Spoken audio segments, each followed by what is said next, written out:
Kenapa miliarder pengacara itu kendor? Kata saya, ada apa? Tadinya teriak-teriak kencang sekencang sampai ke langit ketujuh, jangan menghalang-halangi. Sekarang kendor. Saya tahu ada apa di balik ini semua kalian. Udah dapat transferannya 7 miliar. Iya. Cuma gara-gara ada mak lampir segala macam itu di TikTok, menerima uang fitnah. ya, ada yang menerima uang segala macam lah katanya. Yang punya TikTok segala macam, gue udah kaya raya, gue nggak mungkin terima suguhan uang kecil, oke? Gue lebih kaya dari bupati yang kau maksud, nggak mungkin saya terima uang, ya? Ibu Widya bongkar pengacara terima uang sogok 7 miliar, kasus Vina ditutup, nama Hotman Paris terseret. Sebelum lanjut, jangan lupa untuk like, follow, subscribe, dan share, karena berbagi itu indah. Halo, selamat datang di channel Suara Hati Sang Istri. Reaction kali ini kita masih mengikuti update dari Ibu Widya yang ternyata beliau itu berani mengungkap fakta-fakta di balik pembunuhan kasus Vina di Cirebon ini. Yang dimana sekarang Ibu Widya mencurigai dari pengacara yang sebelumnya yang kita harapkan bisa membantu pihak keluarga Vina. Ternyata di dalamnya itu mungkin ada drama. Kita simak aja deh lebih jelasnya ya.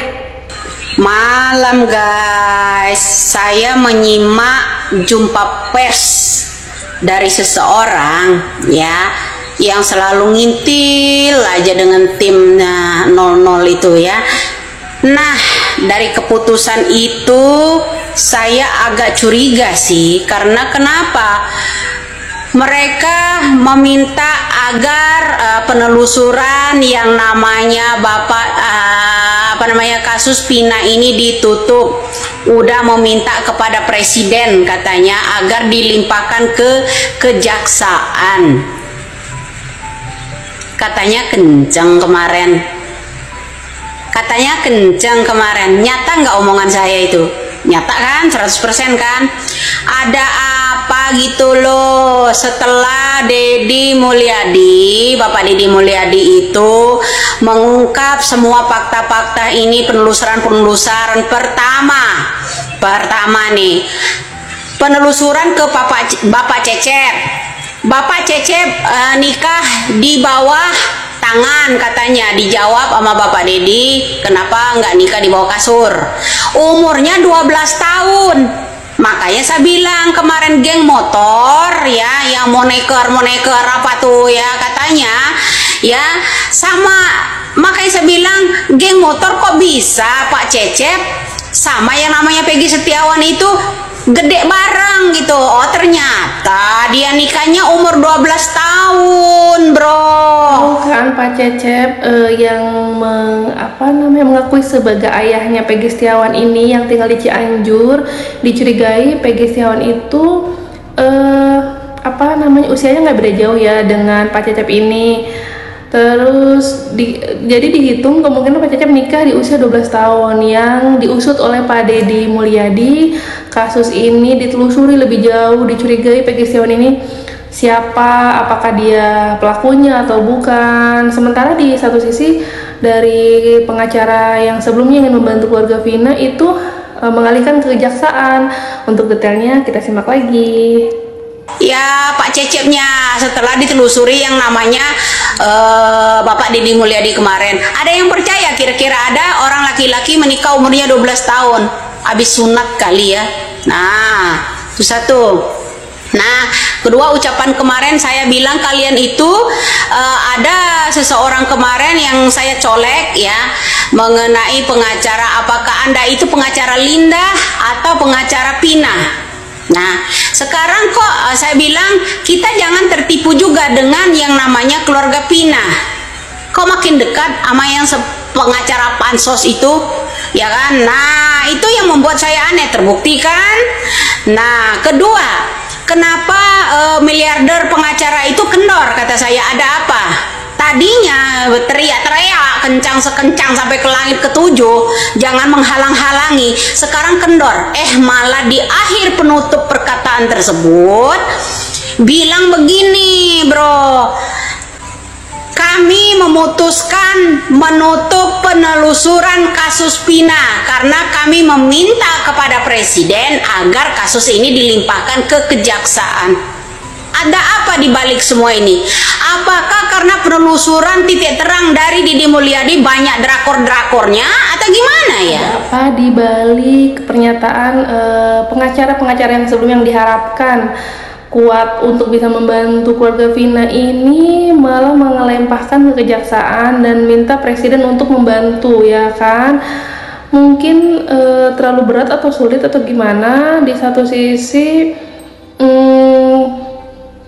Ibu Vina ini benar-benar mencurigai dari pengacara yang bernama Ibu Putri ini yang mungkin bekerja sama atau membungkam dari kakaknya Vina yang tahu sebelumnya kan sangat bersuara, sekarang nggak kedengeran. Jadi bertanya-tanya terus ya. Mending dengerin lagi aja Ibu Widya ini ya. Apa sayembara mantili ini? Aduh, kocak deh guys ya. Ada orang yang silaturahmi kemarin ya, pengen lihat ketawa saya asli ya. Jadi ya biar ini juga, makanya saya bilang ada sayembara mantili ya. Sayembara mantili ini bro ya, jaka sembung bawa golok jadinya ya begitu. Tadinya ngomong sekencang-kencang langit, sekarang mengundurkan diri ya kan, menutup pengusutan yang namanya kasus Vina dengan alasan supaya tidak gaduh, supaya tidak gaduh ya. Dibuat tidak gaduh karena banyak drakornya, kata Bapak Jokowi, banyak drakornya, anak-anak mafia dilindungi ya tah. Setelah Bapak Deddy Mulyadi ya berkunjung ke sana kemari ya, semakin akan ada titik terang mengundurkan diri. Wow keren, wow keren. Pengacara katanya bilang kami kendorlah.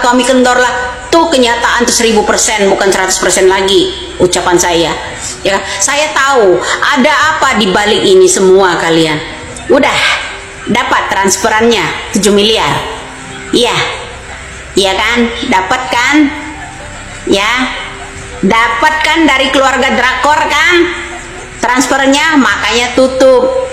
Pantesan itu sayembaranya naik. Besok sayembaranya mencapai 500.000 juga, 500 juta juga itu besok. Ibu Widya menyindir pengacara yang mendapatkan, tadi dia menyebut 7 miliar. Wah, Ibu Widya ini bisa dapat informasi dari mana ya? Dapat transferan 7 miliar yang mungkin membuat pengacara ini bungkam, terutama yang sebelumnya, dan salah satunya itu Ibu Putri yang pengacara dari keluarga Vina ini yang benar-benar dibahas secara lebih rinci oleh Ibu Widya. Sangat berani guys. Kita lanjut lagi update-nya. Ditutup bro kasus yang namanya penelusuran untuk kasus Vina, pengacara hebat itu dan timnya itu ya, yang si Tompel itu menutup itu. Nah akhirnya apa, siapa yang dicari? Widya. Kasus Widya apa? Kasus Tompel. Baru di Indonesia ada kasus Tompel, sampai pengen tahu yang namanya alamat saya, mengadakan sayembara. Hore. Terus dia yang pertama nyenggol, bilang saya yang menghalangi dia. Disenggol nggak mau, nyubit orang mau ya kan, disenggol nggak mau, nyubit mau ya kan. Nah begitulah bro, kira-kira dia nyenggol pribadi kita, disenggol nggak mau ya banting juga, karena drakor dari suami, kasus kematian suaminya aja dia aja nggak bisa tuntaskan, apalagi kasus Vina melibatkan jenderal-jenderal. Ibu Vina meragukan dari yang sebelumnya pengacara Ibu Putri ini ingin menuntaskan kasus Vina, mungkin sekarang sudah dilimpahkan dengarnya ke pengacara Otto Hasibuan yang lebih kuat lagi ketimbang Ibu Vina. Siapa sih yang nggak kenal sama pengacara hebat Pak Otto Hasibuan yang sekarang sedang sibuk menelusuri para pelaku yang dicurigai salah tangkap ini. Di satu sisi Ibu Vina ini malah melakukan sayembara untuk bisa menangkap Ibu Widya mungkin karena pedasnya komentar dan lain-lain, akhirnya Ibu Putri malah ingin sayembara mencari Ibu Widya keberadaannya, begitu guys. Dan kasus Vina pun sekarang jadi banyak tanda tanya karena Ibu Widya ini kayaknya mungkin mengetahui si keluarga pelaku pembunuhan itu, bahasanya tadi banyak drakor ya, mungkin istilahnya banyak permasalahan di dalamnya atau banyak drama-drama, terlalu tinggi hak sepatunya kali ya, gampang kepleset. Makanya tuh lihat timnya bersama yang namanya miliarder ya, sekarang menutup kasus tersebut ya, saudara-saudari, menutup kasus tersebut ya. Kemarin dia bicara lantang, katanya dia meminta Bapak Jokowi agar tidak terjadinya gaduh. Apakah tidak terjadinya gaduh itu sebaliknya? Takut terbongkar ya kan, malu sebagai pengacaranya toh. Ya enggak, ngaku aja loh. Dikit-dikit teriak mak lampir, mulut comberan. Sepiteng emang. Demikian update dari reaction kali ini, yang kita masih dapat sumber informasi dari keberanian Ibu Widya untuk mengungkapkan mungkin informasi yang dia dapat seperti apa. Tampaknya sangat berani ya Ibu Widya ini mengungkap secara detail keseluruhan, dan banyak pertanyaan-pertanyaan di dalamnya pastinya ke arah yaitu si keluarga pelaku ataupun orang-orang yang terlibat yang sebelumnya ikut serta ingin membantu tapi mungkin berhenti setengah jalan atau gimana, karena mungkin ada banyak drakor tadi yang di dalamnya. Mungkin besok akan ada lagi berita viral yang diungkap lebih jauh, lebih berani, update rahasia terbaru dari kasus pembunuhan Vina ini agar segera bisa diselesaikan ya. Terima kasih yang sudah mengikuti reaction kali ini dari channel Suara Hati Sang Istri. Kurang lebihnya mohon maaf. Saya tutup. Wassalamualaikum warahmatullahi wabarakatuh.